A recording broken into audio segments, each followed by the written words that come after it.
शाम का वक्त था।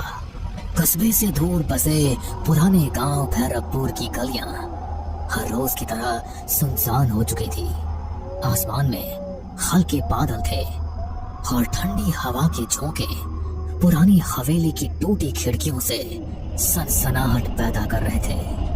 गांव के लोग इस हवेली के पास से भी नहीं गुजरते थे। कहते हैं यहाँ अजीब अजीब आहटें सुनाई देती है, जैसे कोई अनदेखा इंसान आस पास घूम रहा हो। रीना अपने दोस्तों के साथ गांव घूमने आई थी। सबने मजाक मजाक में कहा, चल रीना, तू तो बहुत बहादुर बनती है। अगर सच में हिम्मत है तो फिर हवेली के अंदर चल।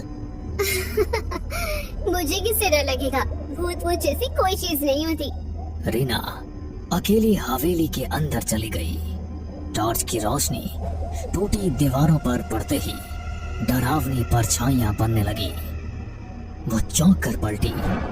वहाँ कोई नहीं था। शायद मेरे दोस्तों ने मजाक किया होगा। लेकिन अगले ही पल उसने टॉर्च की रोशनी में देखा, दीवार पर उसके अलावा एक और परछाई हिल रही थी। रीना की सांसें तेज हो गई। उसने धीरे से पुकारा, कौन है वहाँ? पर कोई जवाब नहीं मिला। बस धीरे धीरे कदमों की आहट पास आने लगी। वो भागकर बाहर निकली। दोस्त हंस पड़े। क्या हुआ, रंग उड़ गया चेहरे से? रीना कांपती आवाज में बोली, नहीं, अंदर कोई था। दोस्तों ने मजाक उड़ा दिया। लेकिन उस दिन के बाद से रीना के साथ अजीब घटनाएं होने लगी। कभी रात में उसके कमरे में किसी के चलने की आवाज आती, कभी शीशे में उसके पीछे कोई धुंधली परछाई दिखाई देती। गांव का नाई रघु रोज रात को देर तक दुकान बंद करता। एक दिन जब वो तालाब के किनारे से घर जा रहा था तो उसे लगा कोई उसके पीछे पीछे चल रहा है। कौन है बे? सामने आ! पर कोई जवाब नहीं। वो तेज कदमों से चलने लगा, लेकिन नाहट भी उतनी ही तेज हो गई। अचानक उसके सामने एक सफेद साया खड़ा हो गया। आंखें गहरी हरी चमक रही थी। रघु, तेरा समय आ गया है, तो बच नहीं पाएगा। रघु जोर से चिल्लाया और भाग खड़ा हुआ। अगले दिन गांव वालों ने देखा रघु पागल सा हो गया था। वो बार बार कहता, आहट मुझे ले जाएगी, आहट मुझे ले जाएगी। अनिरुद्ध गांव के स्कूल में मास्टर था। वो भूत प्रेत में विश्वास नहीं करता था। लेकिन एक रात जब वो हवेली के पास से लौट रहा था तो उसने साफ साफ सुना जैसे भारी जूतों की आवाज उसके पीछे से आ रही हो। अरे ये कैसी आवाज है?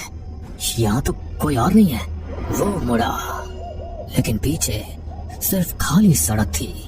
फिर अचानक उसके कान में किसी ने फुसफुसाया, तो बच नहीं पाएगा। रीना, रघु और अनिरुद्ध तीनों अलग अलग लोग थे, लेकिन सबने एक ही चीज महसूस की और वो थी आहट। गांव में धीरे धीरे डर फैलने लगा।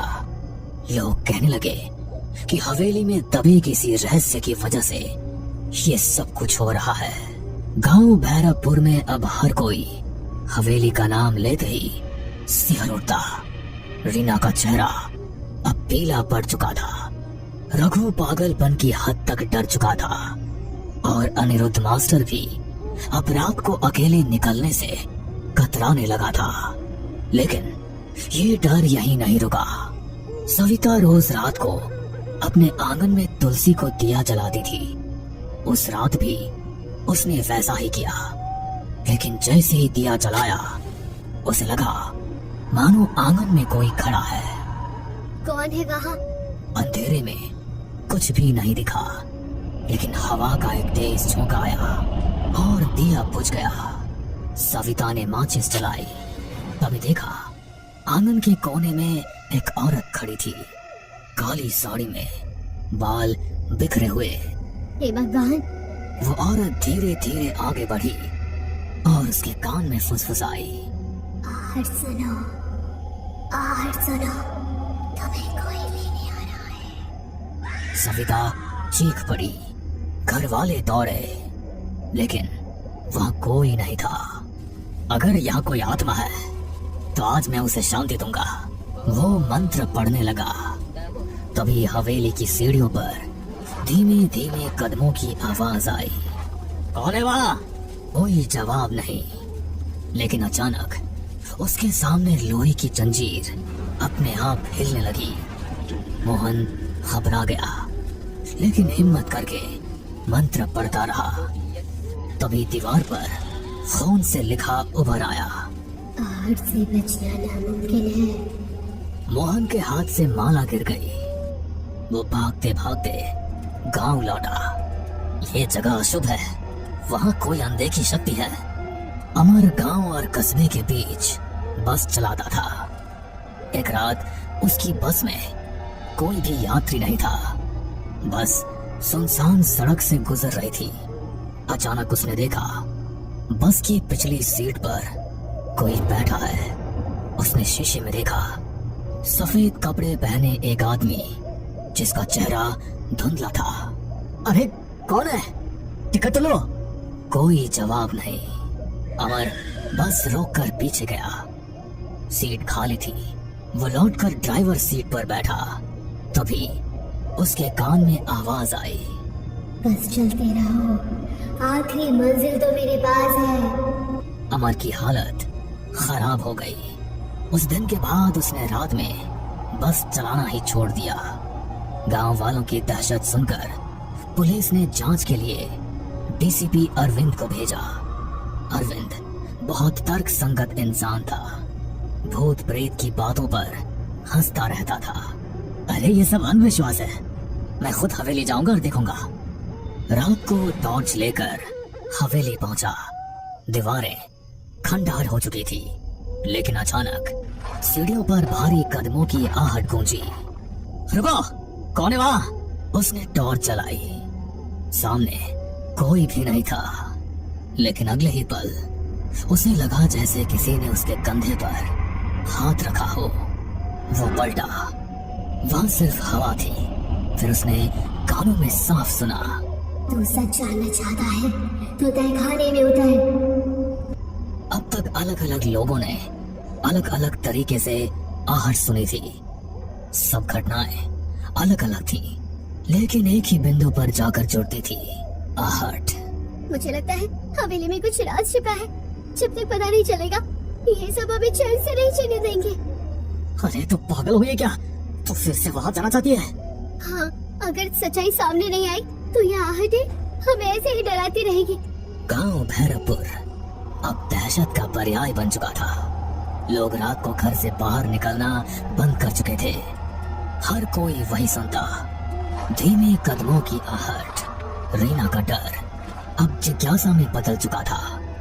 उसने तय किया कि वो हवेली के तहखाने तक जाएगी, लेकिन अकेले जाना मुमकिन नहीं था। उसने अंकित, मास्टर अनिरुद्ध और पुलिस अधिकारी अरविंद से मदद मांगी। हमें सच का पता लगाना होगा, वरना ये आहटें हमें जिंदा खा जाएंगी। ठीक है, मैं पुलिस वाला हूँ, पीछे हटना मेरे बस का नहीं। चलो आज रात तहखाने में उतरते हैं। रात के 12 बजे चारों लोग हवेली पहुंचे। अंदर सन्नाटा ऐसा था कि अपने दिल की धड़कन तक सुनाई दे रही थी। अचानक सीढ़ियों पर वही आवाज गूंजी। रीना का हाथ कांपने लगा। अरे डर मत, हम सब साथ हैं ना। सब लोग तहखाने की तरफ चलो।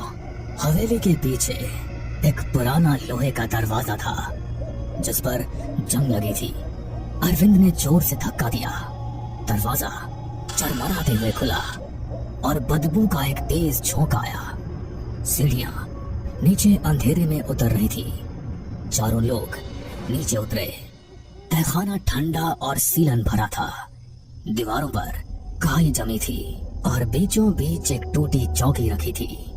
देखो वहाँ। दीवार पर खून से लिखा था, आहट मेरा शाप है, जो सुनेगा उसका अंत होगा। ये सब किसने लिखा होगा? तभी तहखाने के कोने से एक सफेद धुंधला साया उभरा। सबके कानों में वही आहट गूंजी। मैं इस हवेली की मालकिन ललिता हूँ। 100 साल पहले मेरे पति ने लालच में मुझे यही जिंदा दफना दिया था। मेरी चीखें, मेरे कदमों की आहट सब यही गूंजती रही। रीना की आंखें फटी की फटी रह गई। तो ये सारी घटनाएं वही आहट? हाँ। अचानक तहखाने की दीवारें हिलने लगी, छत से मिट्टी गिरने लगी। ये क्या हो रहा है? मेरा श्राप अनंत है। जो सच जानता है वो भी आहट से बच नहीं सकता। रीना, अंकित, अनिरुद्ध और अरविंद चारों बाहर भागने लगे, लेकिन हर तरफ से आहट की आवाज आने लगी। कभी पास, कभी दूर, कभी ऊपर, कभी नीचे। सभी हवेली से बाहर आने लगे। तभी अरविंद ने सबसे कहा, अगर हम इस हवेली को ही जला दें तो शायद ललिता का दफन शरीर भी जलकर मुक्ति पा लेगा और आहट का ये पूरा किस्सा ही खत्म हो जाएगा। उसके बाद सबने मिलकर पूरी हवेली में आग लगा दी और सभी हवेली से बाहर निकल आए। हमने सुना भी था कि हवेली की मालकिन अचानक गायब हो गई थी। असल में उसे मार दिया गया था। फिर अगले दिन लोगों ने हवेली में सामूहिक पूजा करवाई। उस दिन पहली बार कई सालों बाद गांव में रात शांति से बीती। लेकिन कुछ दिनों बाद रीना अपने कमरे में पढ़ाई कर रही थी। खिड़की से ठंडी हवा आई। अचानक उसे लगा जैसे कमरे के कोने से धीरे धीरे कदमों की आहट आ रही है। उसने कांपते हुए कहा, कौन है? कोई जवाब नहीं मिला, बस वही आवाज। रीना की आंखों में डर फिर से उतर आया। भैरवपुर गांव में हवेली का रहस्य तो खुल गया, लेकिन आहट अब भी जिंदा है। कहते हैं जो एक बार ये आवाज सुन लेता है उसकी जिंदगी कभी पहले जैसी नहीं रहती। आहट सिर्फ एक आवाज नहीं, बल्कि एक अंधे का साया है जो हर जगह आपके पीछे पीछे चलता है। बस कभी वो आहट सुनाई देती है और कभी नहीं सुनाई देती, पर डर की दस्तक लेकर आहट सभी के आसपास चलती रहती है। हमें पूरा यकीन है दोस्तों कि आप लोगों को ये कहानी जरूर पसंद आई होगी। अगर आपके साथ भी कुछ ऐसे अनकहे किस्से हो चुके हैं तो प्लीज हमारे साथ शेयर करें। हम जरूर अपने चैनल पर उनको दिखाएंगे। हमारी ईमेल आईडी नीचे डिस्क्रिप्शन बॉक्स में दी गई है, तो प्लीज हमारे वीडियो और चैनल को शेयर एंड सब्सक्राइब करें।